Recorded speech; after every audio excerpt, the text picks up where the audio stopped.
કચ્છના મુસ્લિમ અગ્રણી આમદ ભટ્ટીના ઘર પર ફાયરિંગ થયું। પૂર્વ કોંગ્રેસી આગેવાન આમદ ભટ્ટીના ઘર પર અજાણ્યા વ્યક્તિઓએ ફાયરિંગ કરતા પોલીસના ઉચ્ચ અધિકારીઓએ તપાસ શરૂ કરી છે।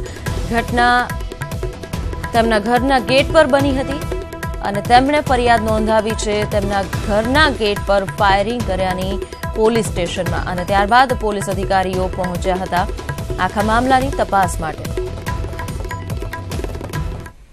सूरत में किम रेलवे स्टेशन पर मुसाफरोए होबाळो मचाव्यो। मुसाफरो किम रेलवे फाटक तेमज ट्रेक पर उतरी आव्या हता। ट्रेन रद्द थता अन्य ट्रेन स्टॉपेजनी मागणी छे ते नहीं स्वीकाराता तेमणे होबाळो मचाव्यो।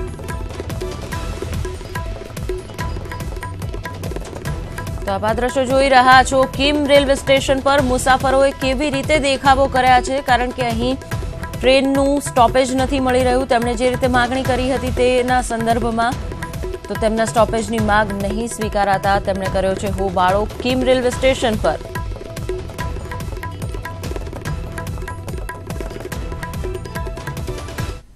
સાણંદ પોલીસે ચલણી નોટ બદલી આપવાનું કહીને ₹50 લાખની છેતરપિંડી કરનાર બે વ્યક્તિઓની અટકાયત કરી લીધી છે। તેમને પકડી લીધા છે। બંને વ્યક્તિઓ 1 લાખની સામે 10% કમિશન માંગીને 50 લાખની ચલણી નોટ બદલી આપવાના નામે છેતરપિંડી કરી રહ્યા હતા। આ બંને આરોપીઓ ગુનાહિત ઇતિહાસ ધરાવે છે। સાણંદના જ તેઓ રહેવાસી છે। આ આરોપીઓએ 500 અને 2000ના દરની ચલણી નોટ સામે 10 અને 20 રૂપિયાની ચલણી નોટ આપવાનું કહ્યું હતું। ઇન્દોરના વિવેક દેવદત્ત તિવારીને વિશ્વાસમાં લઈને તેમણે આ છેતરપિંડી કરી।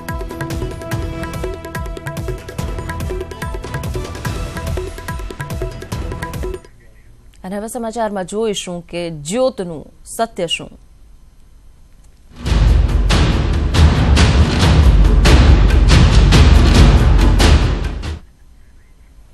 યાત્રાધામ અંબાજીમાં ગબ્બરગઢ પર અખંડ જ્યોતમાં વાઘની પ્રતિકૃતિના દર્શન થતા ભાવિકોમાં કુતૂહલ ઊભું થયું। 22 તારીખે પૂનમના દિવસે દર્શન કરવા માટે જે શ્રદ્ધાળુઓ પહોંચ્યા હતા તેમાંથી એકે આ જ્યોતનો વિડીયો કેમેરામાં કેદ કર્યો અને વાયરલ કર્યો। અંબાજી મંદિરમાંથી 2 કિલોમીટર दूर ગબ્બરના પહાડ પર આવેલી આ ગુફા અંબા માતાનું આદિસ્થાન મનાય છે। અહીં ગબ્બર પર અખંડ જ્યોત વર્ષોથી છે। પૂનમના દિવસે અહીં દર્શન કરવાનું વિશેષ મહાત્મ્ય છે। પૂનમના દિવસે ગબ્બર પર સવારની આરતીના સમયે અખંડ જ્યોતમાં વાઘના દર્શન થયા। આ દ્રશ્ય જોઈને ભક્તો પણ ભાવ વિભોર થઈ ગયા। વિડીયોમાં દેખવામાં જે રીતે જોવામાં મળે છે સાક્ષાત વાઘનું સ્વરૂપ દેખાઈ રહ્યું છે। 2 આંખ કાન મોઢું દેખાય છે। ગબ્બરનું ધાર્મિક મહત્વ હિન્દુ શ્રદ્ધાળુઓ માટે ઘણું છે। જ્યાં આસ્થા હોય ત્યાં પુરાવાઓની કોઈ જરૂર નથી પડતી અને તેના કારણે આ વિડીયો વાયરલ થઈ રહ્યો છે। જો કે હજુ સુધી આ બાબતે મંદિર ટ્રસ્ટ કે ગબ્બરના પૂજારીએ કોઈ પુષ્ટિ નથી કરી, પરંતુ આ પ્રકારનો વિડીયો વાયરલ થયા પછી આ જ્યોતના દર્શને ખૂબ મોટી સંખ્યામાં શ્રદ્ધાળુઓ પહોંચ્યા હતા।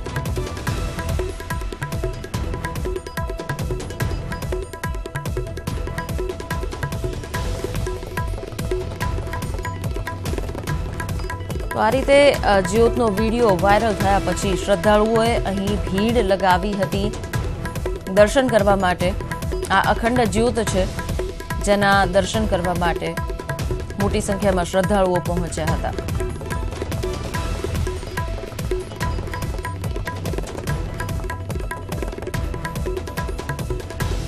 તો શું જ્યોતમાં ચમત્કાર થયો?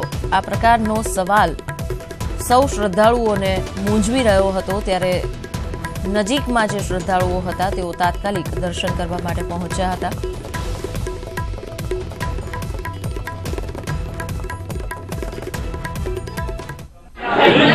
मागसर सुद पूर्णिमाना रोज एक श्रद्धाळुने गब्बरनी अखंड ज्योतमां माताजीनी सवारी वाघना दर्शन करता यात्राओमां भारे कुतूहलता फैलाई छे अने आजे पण यात्राओमां भारे यात्रिकोनो घसारो जोवा मळी रह्यो छे अने आ घसाराना पगले लोको नरी आंखे ज्योतने जोवानो प्रयत्न करी रह्या छे के आजे पण जो तेमने फरी आ ज्योतमां माताजीना दर्शन थाय तेवुं एमना अंदर विशेषता कुतूहलता प्रमाणे जोवा मळी रह्युं छे।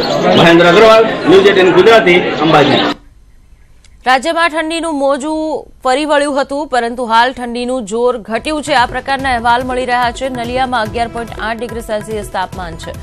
અમદાવાદમાં લઘુત્તમ તાપમાન નોંધાયું છે 15.4, ગાંધીનગરમાં 13 અને ડીસામાં 11 ડિગ્રી સેલ્સિયસ તાપમાન નોંધાઈ રહ્યું છે। ત્યારે જે ઠંડી અને શીત લહેરનો અનુભવ રાજ્યમાં લોકો કરી રહ્યા હતા તેમાંથી તેમને થોડી રાહત મળી છે। તાપમાનમાં 1 થી 2 ડિગ્રી સેલ્સિયસનો વધારો થયો છે। લઘુત્તમ તાપમાનનો આંક છે તે 2 ડિગ્રી સેલ્સિયસ ઉપર આવ્યો છે।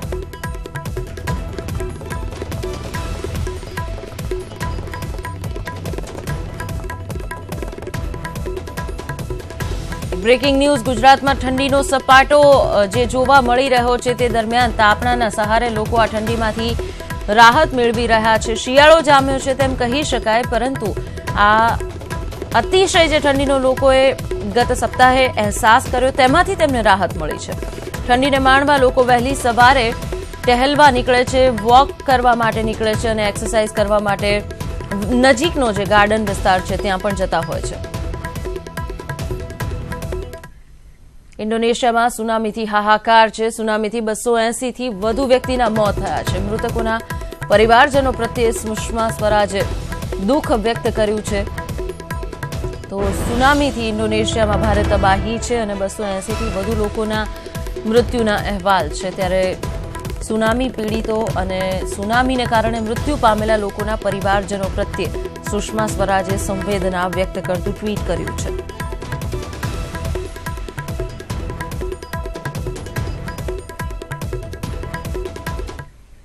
વડોદરા અને સૌરાષ્ટ્રને જોડતા સાબરમતી નદી પરના ગલિયાણા બ્રિજની આ વાત છે, જે અત્યંત જર્જરિત થતા તંત્રએ સતર્કતાના ભાગરૂપે બ્રિજ પરનો વાહન વ્યવહાર બંધ કરાવી દીધો અને જેના કારણે હજારો વાહન ચાલકો પરેશાન છે। છેલ્લા 2 વર્ષથી આ બ્રિજ બિસ્માર હાલતમાં છે।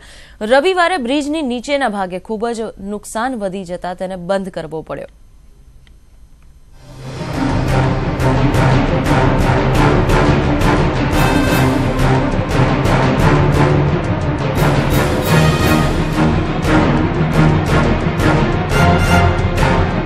આણંદ જિલ્લાના ગલિયાણા નજીક આવેલો બ્રિજ દક્ષિણ ગુજરાત અને સૌરાષ્ટ્રને જોડતો મુખ્ય બ્રિજ છે અને આ બ્રિજ પરથી પ્રતિદિન હજારો વાહન પસાર થાય છે।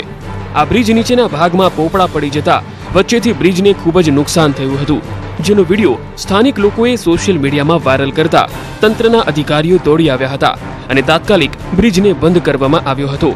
આ બ્રિજને અગાઉ અનેકવાર બંધ કરવામાં આવ્યો હતો, ત્યારે તકેદારીના ભાગરૂપે પોલીસે બંદોબસ્ત ગોઠવી દીધો હતો।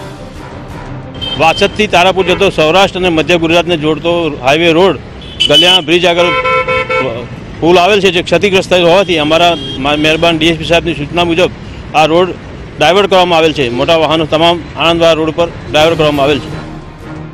દક્ષિણ ગુજરાત અને સૌરાષ્ટ્રમાં આવતા જતા વાહન ચાલકોને રોકીને ડાયવર્ઝન આપવામાં આવ્યું છે, જેના કારણે તમામ વાહન ચાલકોને ખેડા ધોળકા થઈને સૌરાષ્ટ્રમાં જવું પડશે અને 100 કિલોમીટરની મુસાફરી વધી જશે।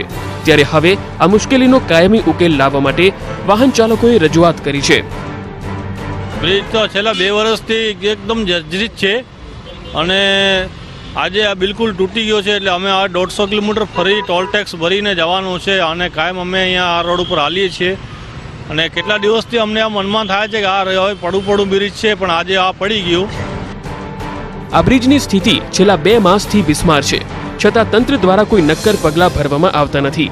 ત્યારે આજે બ્રિજની સ્થિતિ જોતા હવે તેને કાયમી રિપેર કરવો જરૂરી છે, નહીંતર કોઈ મોટી દુર્ઘટના બને તો શંકાને સ્થાન નથી। ઘનશ્યામ પટેલ, ન્યૂઝ 18 ગુજરાતી, આણંદ।